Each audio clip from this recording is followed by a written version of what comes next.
নমস্কার বন্ধুরা, আমি রত্না। আমার একটি নতুন ব্লগে তোমাদের সবাইকে স্বাগত জানাই। আর কীরকম আছো তোমরা অবশ্যই কমেন্ট করে জানিও। আমিও মোটামুটি ভালোই আছি। আর সকালে যা যা কাজ ছিল আর কি আমার সব কমপ্লিট হয়ে গেছে।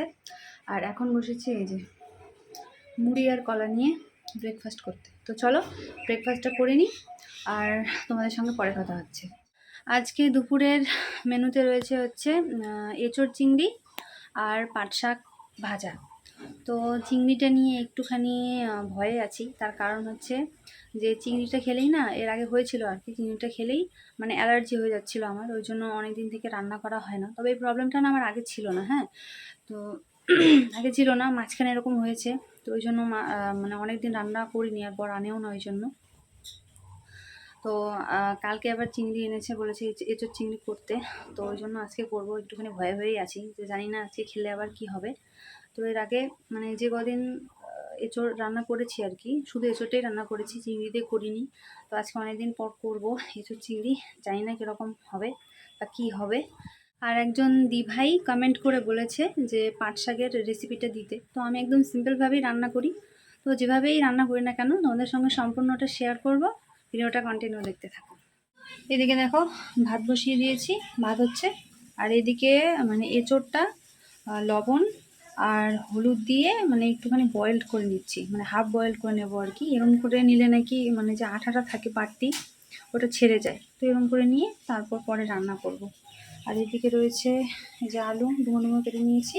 আর এদিকে শাক বেছে নিয়েছি, এখনও ধোয়া হয়নি। তো চল।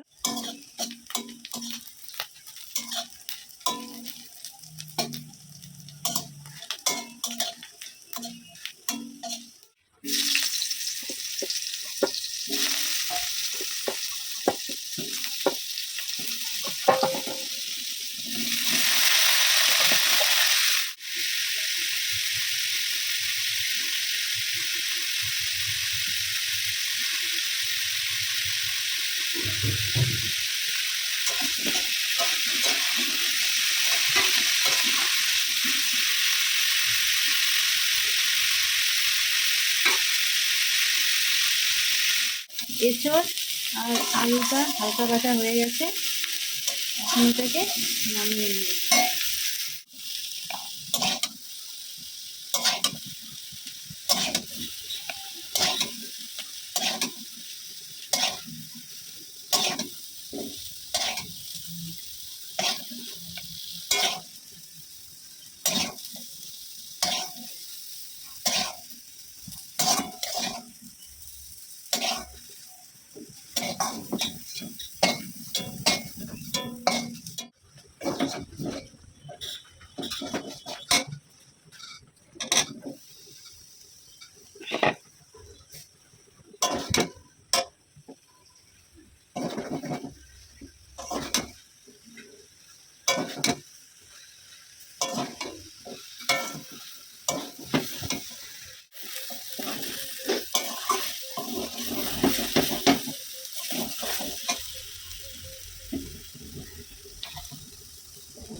তো দেখো এঁচোড়ের সবজিটা আমার হয়ে এসছে, এখন এটাকে নামিয়ে নেব।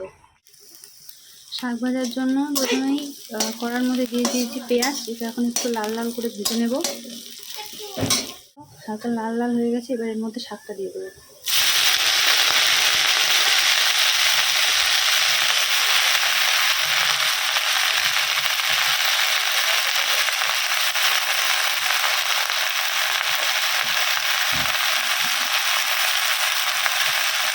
দেখো শাকটা থেকে জল ছেড়ে এসছে, এবার এর মধ্যে একটুখানি লবণ, মানে পরিমাণ মতো লবণ আর একটুখানি হলুদ অ্যাড করবো।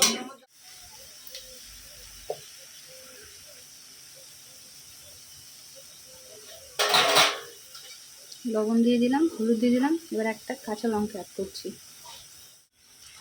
শাকটা থেকে তো মানে জল খুব কম পরিমাণে বেরিয়েছে, তো এটা দিয়ে তো আর শাকটা সেদ্ধ হবে না, তাই একটুখানি জল অ্যাড করে নিচ্ছি আমি। আর তোমরা রান্না করার সময় যদি দেখো যে জল ঠিকঠাক মতো বেরিয়ে গেছে, তাহলে ওটা দিয়েই মানে সেদ্ধ হয়ে যাবে। আর যদি দেখো যে এরকম হয়েছে, জল ঠিকঠাক মতো বেরোচ্ছে না, তো একটুখানি জল দিয়ে তারপর ঢেকে দেবে। এদিকে দেখো শাকটা ঢেকে দিয়েছি। তো জলটা যখন শুকিয়ে যাবে, তারপর সামান্য একটুখানি তেল দিয়ে ভালো করে ভেজে নামিয়ে নেবে, তাহলে রেডি হয়ে যাবে পাট শাকের ভাজা। তোমরা তো দেখলেই আমি শাকের মধ্যে জাস্ট একটুখানি হলুদ অ্যাড করেছি। তোমরা চাইলে নাও দিতে পারো, তো আমি দিই কারণ অনেকে বলে যে রাত্রিবেলা নাকি মানে শাক খাওয়া যায় না। তো এর কারণ হিসেবে জানিয়েছে শাকের মধ্যে হলুদ দেওয়া হয় না, এই জন্য নাকি রাত্রিবেলা শাক খাওয়া যায় না। তো এটা শোনার পর থেকে আমি যখনই শাক ভাজি আর কি, তখন শাকের মধ্যে একটু হলেও হলুদ দিয়ে দিই, যাতে শাকটা যদি রাত্রিবেলা থাকে তাহলে খাওয়া যায়। তো তোমরা চাইলে দিতে পারো, আবার যদি না চাও তাহলে দেবে না। দেখো শাকের জলটা শুকিয়ে এসেছে আর শাকটা সেদ্ধ হয়ে গেছে। এবার এর মধ্যে একটুখানি তেল দেবো, দিয়ে কিছুক্ষণ ভেজে তারপর তুলে নেবো, তাহলে রেডি হয়ে যাবে আমার শাক ভাজা।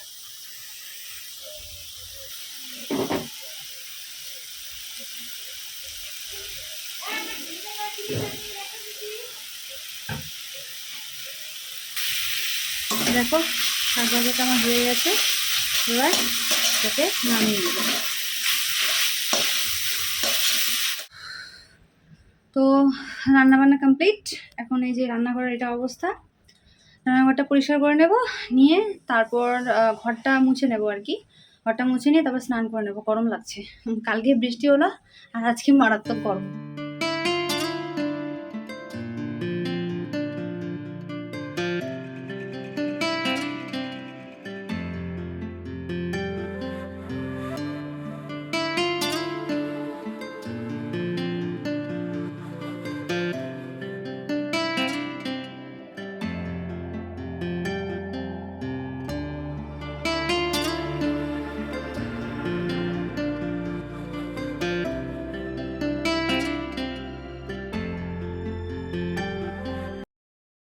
তো যা যা কাজকর্ম ছিল আমার মোটামুটি সব কমপ্লিট। বলা যায় যে আজকের মতো কাজবাজ আমার হয়ে গেছে। তো আজকের ব্লগটা এতটুকুই রাখছি আমি। নেক্সট ব্লগে তোমাদের সঙ্গে আবার দেখা হবে। আর ব্লগটা কীরকম লাগলো অবশ্যই কমেন্ট করে জানিও। টাটা।